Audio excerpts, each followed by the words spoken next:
On va reprendre la traduction du français en arabe. Enfin, le son de Mohamed Plantavali.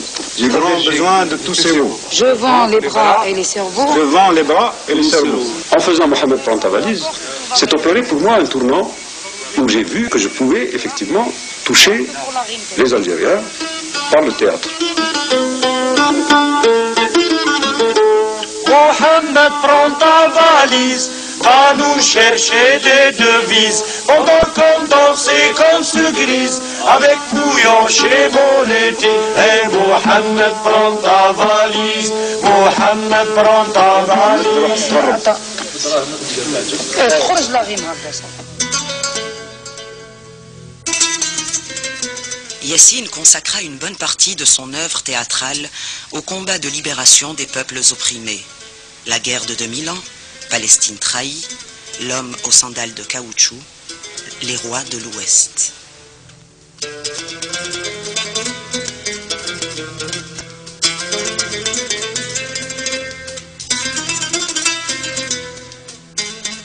S'il s'est investi particulièrement pour le Vietnam et la Palestine, son humanisme ne l'a pas laissé insensible aux autres causes. Madagascar, Afrique du Sud, lutte des Noirs américains. Son verbe acéré a ainsi traversé les frontières de l'Algérie pour porter haut le chant de ceux qui luttent à travers le monde et convaincre les éternels cancres de l'histoire de leur incorrigible stupidité.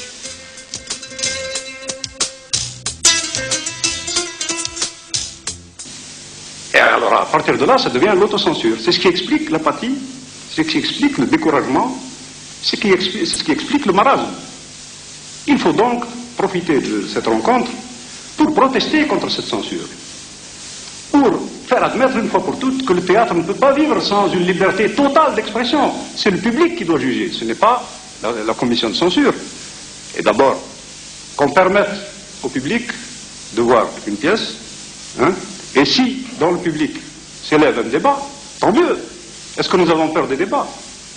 Notre peuple est apte à affronter tous les débats. Ces débats, d'ailleurs, ont lieu tous les jours dans la rue. Et ce qu'on dit dans la rue est bien plus fort que ce qu'on censure à la télévision.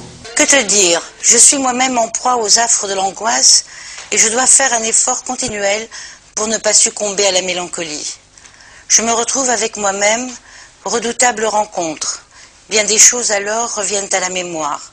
C'est ainsi qu'hier matin, j'ai rêvé de Nedjma, chose qui ne m'était pas arrivée depuis des années. Mais comment dormir sans rêver? Je redoute certains rêves plus que la pire réalité. Et nous? Que faisons-nous pour être enfin nous-mêmes? Ce sont des extraits d'une lettre que Kateb Yassine, le franc-tireur, adresse à son ami, le survivant historique, son ami Ali Zamoum. Je recommande l'œuvre en fragments, parce qu'il y a un choix fait par une de ses admiratrices qui a consacré sa vie à l'œuvre de Kateb Yassine, Jacqueline Arnaud. Il faut lui rendre hommage. Par rapport aux femmes aussi, il a senti, il a bien compris ses compatriotes, il a senti l'arbitraire, la répression des femmes, et il n'a pas pris les barricades très vite, très tôt, puisque c'était d'abord l'oppression, avec un grand O, l'injustice qui le préoccupait, qui était sa motivation essentielle. Mais je me souviens, en 89, l'année de sa mort, de cette lettre qu'il publie, de cette lettre officielle qu'il adresse aux femmes algériennes à l'époque dans leur combat contre le code de la famille, contre le statut de mineur qui leur est toujours réservé. Sa relation avec les États-Unis, qui était une relation très tendue, il avait la haine des États-Unis, mais une haine politique, ce n'était pas une haine contre les Américains ou contre le peuple américain ou les écrivains américains. Il avait une admiration énorme pour Tennessee Williams, pour des écrivains de Faulkner. Avant d'y aller, j'avais une vision contradictoire des USA. D'un côté, je pensais au massacre des Indiens, à leur spoliation, à leur déportation dans les réserves où ils sont parqués. Je pensais à l'esclavage des Noirs, au racisme des Blancs, au capitalisme sauvage, au soutien des dictatures militaires et au sionisme. politique de domination mondiale qui caractérise les États-Unis. Mais d'un autre côté, c'est le pays des grands écrivains comme William Faulkner, que j'ai beaucoup lu dans ma jeunesse.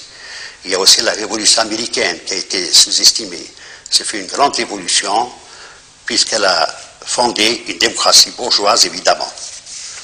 On a pu vérifier la force de cette démocratie quand on a vu la presse américaine dénoncer et abattre le président Nixon lors du scandale de Watergate.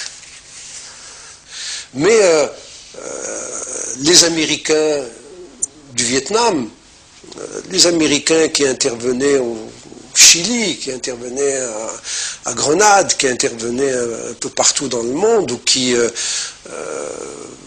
encerclent Cuba, ça, il avait une haine politique. J'ai passé mes plus belles soirées avec des orchestres de jazz, où j'ai pu voir les Noirs et les Blancs rester ensemble jusqu'au matin. C'est surtout en pareil moment que j'ai senti combien l'Afrique est impliquée dans ce que l'Amérique a de plus profond. La musique africaine, exprimée par le jazz, bouleverse les Blancs et les rend plus humains. Elle contribue à l'unité du peuple américain, tourné vers l'avenir jour, comprendre que l'Afrique aspire aussi à l'unité. Yassine était un penseur, un libre penseur, en ébullition permanente. Toute discussion avec lui était questionnement. Moi, je pense, je répète, que Yassine, dans l'histoire, il devrait devenir autant que Ibn Khaldun. Dire Yassine n'est pas aisé, comme il n'est pas aisé de s'élever à la simplicité. Dire l'homme qui, durant toute une vie, a incarné la simplicité avec l'envergure d'un grand n'est certainement pas simple. Yassine Kateb est de ces hommes dont les pas s'estompent subrepticement sur les parcours, cependant qu'ils restent gravés dans la mémoire des peuples.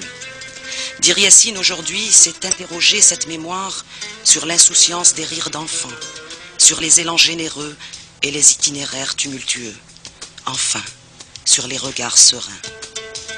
Dire Yassine aujourd'hui, c'est arpenter les champs de blé et les racines d'olivier. C'est aussi défaire les mots dans les mains de jeunes filles aux tatouages de henné. Dire Yassine aujourd'hui, c'est surtout continuer à respirer, continuer à lutter. À Alger, il a été hébergé chez une amie, c'est un médecin, c'est Aïd Sahlia. Et puis elle me dit, tu sais, Ali, elle me dit, Yassine, il est malade.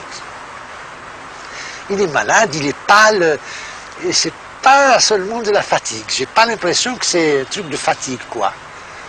Et puis, je le vois, en effet, il était mal en point, il était très fatigué, très pâle. On l'amène à l'hôpital Mustapha et au centre Pierre-Marie Curie. On lui faut je ne sais plus combien de litres de sang pour le retaper un peu, on fait des analyses et on décèle une leucémie.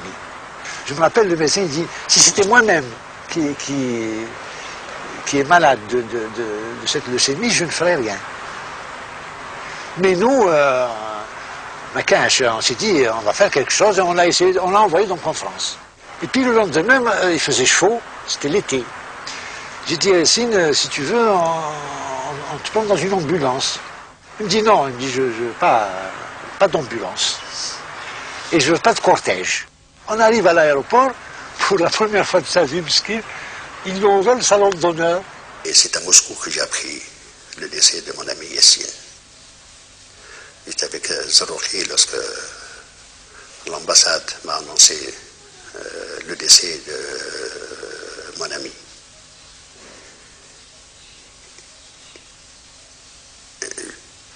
J'ai pleuré. J'ai pleuré, c'était un contact là-bas.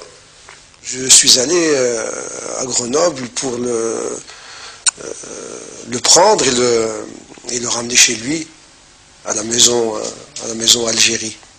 Alors là, il y a quelque chose de fou dans cette histoire.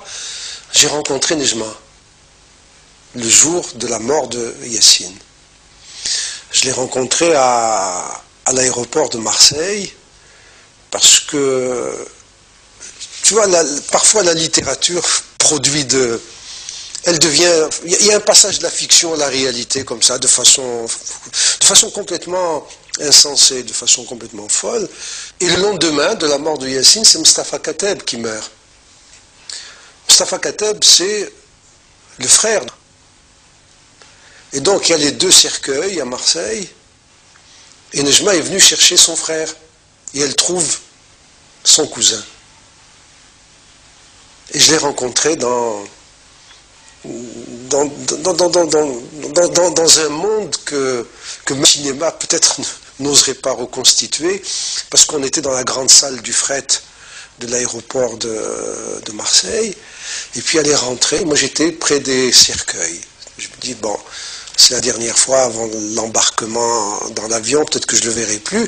J'ai fait le voyage avec eux, mais je savais qu'ils allaient voyager dans la soute. Et je suis allé, et j'ai vu cette dame avec des grosses lunettes noires, un manteau noir, et elle avait une rose dans la main. Et puis on s'est regardé, elle est venue, elle a embrassé le cercueil de Mustafa, et puis elle a touché du bout des doigts le cercueil de Yassine. Alors, je me suis reculé un petit peu par discrétion, et puis je suis allé, je lui ai dit voilà, je connais un petit peu Mustafa, mais je suis l'ami de Yassine. Et elle m'a dit, je m'appelle Zulikha, Mustafa c'est mon frère et Yassine c'est mon cousin. Et là je suis devenu sourd, muet, aveugle. Et je me dis c'est pas possible, c'est le roman qui commence au moment où l'auteur meurt. D'où vous vienne la chance de survivre et celle de ne faiblir parmi nous, barbares. Vous pouvez tenir en cage, jamais de vos yeux rouges n'a débordé la fureur. Le cœur lourd, songeant aux crimes grandioses de vos pareils, vous n'avez pas la moindre idée de la mort. Tout près du vieux requin qu'habitent ses victimes, près de l'ancêtre, entouré d'îles, gît le secret de l'être, atroce, inespéré.